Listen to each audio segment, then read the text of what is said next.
Jangan bersedih selama Anda masih dapat berbuat baik kepada orang lain. Assalamualaikum warahmatullahi wabarakatuh. Masih dalam buku Latazan karya Dr. Aid Al-Qarni, subjudul Jangan bersedih selama Anda masih dapat berbuat baik kepada orang lain. Berbuat baik untuk dan kepada orang lain merupakan jalan lebar menuju kebahagiaan. Dalam sebuah hadis sahih disebutkan, di hari kiamat nanti, yakni saat Allah menghisap hambanya, Dia akan berkata kepadanya, "Wahai anak Adam, aku lapar namun engkau tidak memberiku makan." Hamba itu menjawab, "Bagaimana mungkin aku memberimu makan sementara engkau adalah Rob semesta alam?" Allah berkata, "Tidakkah engkau tahu bahwa hambaku si Fulan ibnu Fulan sedang kelaparan, namun engkau tidak memberinya makan? Ketahuilah, seandainya engkau memberinya makan, maka engkau akan dapatkan semua itu di sisiku. Wahai anak Adam, aku kehausan namun engkau tidak memberiku minum." Hamba itu menjawab, "Bagaimana mungkin aku bisa memberimu minum sementara engkau adalah Rob semesta alam?" Allah berkata, "Tidakkah engkau tahu bahwa hambaku si Fulan ibnu Fulan sedang kehausan namun engkau tidak memberinya minum? Ketahuilah, seandainya engkau memberinya minum, pasti engkau dapatkan itu di sisiku. Wahai anak Adam, aku sakit namun engkau tidak menjengukku." Hamba itu menjawab, "Bagaimana mungkin aku bisa menjengukmu sementara engkau adalah Rob semesta alam?"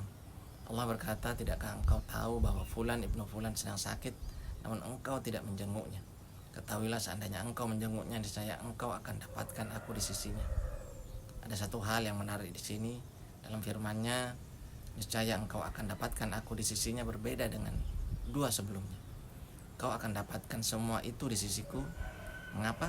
Sebab Allah selalu bersama orang yang dirundung kesusahan, sebagaimana Dia selalu menyertai orang yang didera penyakit. Disebutkan dalam sebuah hadis Rasulullah, dalam kesulitan itu ada pahala.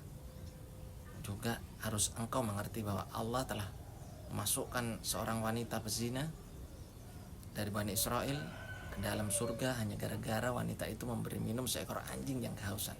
Maka bagaimana dengan orang yang memberi minum dan makan kepada sesama, membantu meringankan beban dan menghilangkan kesulitan mereka? Dalam sebuah hadis sahih disebutkan bahwa Rasulullah pernah bersabda, "Barang siapa memiliki kelebihan bekal, maka hendaknya ia datang dengan bekal itu kepada orang yang tidak memilikinya. Dan barang siapa memiliki kelebihan kendaraan, maka hendaklah dia datang kepada orang yang tidak memiliki kendaraan."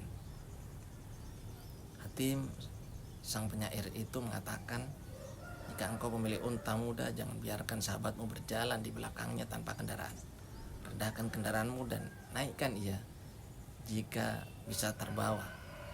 Itu baik adanya, jika tidak, bergantilah."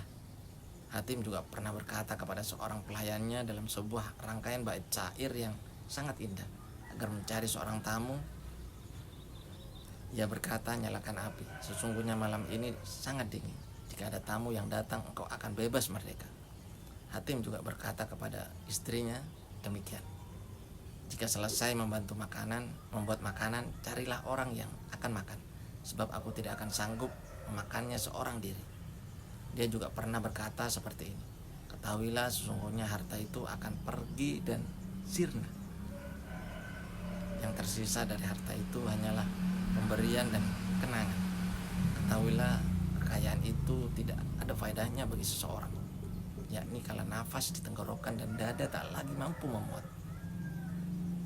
Pada kesempatan yang lain dia mengatakan, "Kekayaan tak menambah kebanggaan atas kaum kerabat dan kami tidaklah merasa terhina dengan kefakiran." Ibnul Mubarak pernah memiliki tetangga seorang Yahudi, namun ia selalu lebih dahulu memberi makan tetangganya itu sebelum anak-anaknya sendiri. Bahkan ia selalu memberi pakaian padanya sebelum memberi pakaian anak-anaknya. Ketika orang-orang menawar rumah si Yahudi itu, "Jual saja tempat tinggalmu itu kepada kami." Jadi Yahudi itu berkata, "Saya akan jual rumahku ini dengan harga 2.000 dinar, 1.000 dinar untuk harga rumahku dan 1.000 lagi karena aku bertetangga dengan Ibnul Mubarak." Mendengar jawaban itu, Ibnul Mubarak dalam doanya selalu memohon demikian, "Ya Allah, tunjukilah ia ke dalam Islam." Dan beberapa saat kemudian si Yahudi itu pun dengan izin Allah akhirnya masuk Islam. Saat hendak berangkat haji, Ibnu Mubarak bertemu satu rombongan yang bermaksud sama. Dalam rombongan itu ia melihat seorang wanita yang mengambil bangkai burung gagak dari sebuah tong sampah. Kemudian dia menyuruh pembantunya untuk melihat apa yang dilakukan wanita itu. Orang suruhannya itu bertanya kepada si wanita tentang apa yang dilakukan tadi. Si wanita itu menjawab, selama 3 hari kami hanya makan dari sisa-sisa makanan yang dibuang ke dalam tong sampah. Karena iba mendengar jawaban itu, Ibnu Mubarak meneteskan air mata. Ia pun memerintahkan agar semua perbekalannya dibagikan kepada rombongan itu, dan karena sudah tidak punya bekal lagi maka ia pun pulang. Ia menangguhkan hajinya tahun itu. Dalam tidurnya ia bermimpi ada orang berkata kepadanya, haji yang mabrur sebuah tindakan yang harus diganjar dan dosamu telah terampunkan. Dan mereka mengutamakan orang-orang muhajirin atas diri mereka sendiri, sekalipun mereka memerlukan apa yang mereka berikan itu. Quran surat Al-Hasyr ayat 9. Seorang penyair mengatakan, walaupun aku jauh dari sahabatku, laksana bumi dan langit, aku akan mengirimkan pertolonganku dan menghapuskan kesulitannya. Aku akan jawab seruan dan panggilan suaranya. Jika dia memakai pakaian yang indah, maka aku tidak akan mengatakan seandainya aku diberi pakaian yang baik dari yang ia pakai. Ya Allah, sungguh sebuah perilaku yang sangat indah, sungguh sebuah karunia yang sangat agung, sungguh sebuah budi pekerti yang sangat mengharukan. Orang yang senang melakukan kebajikan tak akan pernah menyesal meski sangat banyak kebajikan yang telah dikerjakannya, tetapi justru akan menyesal manakala melakukan kesalahan meski hanya sebuah kesalahan kecil. Seorang penyair berkata, kebaikan itu lebih abadi walaupun itu dilakukan sekali, dan kejahatan adalah bekal terburuk yang engkau usahakan. Itu tadi kutipan dari buku Hasan. Semoga bermanfaat. Wassalamualaikum warahmatullahi wabarakatuh.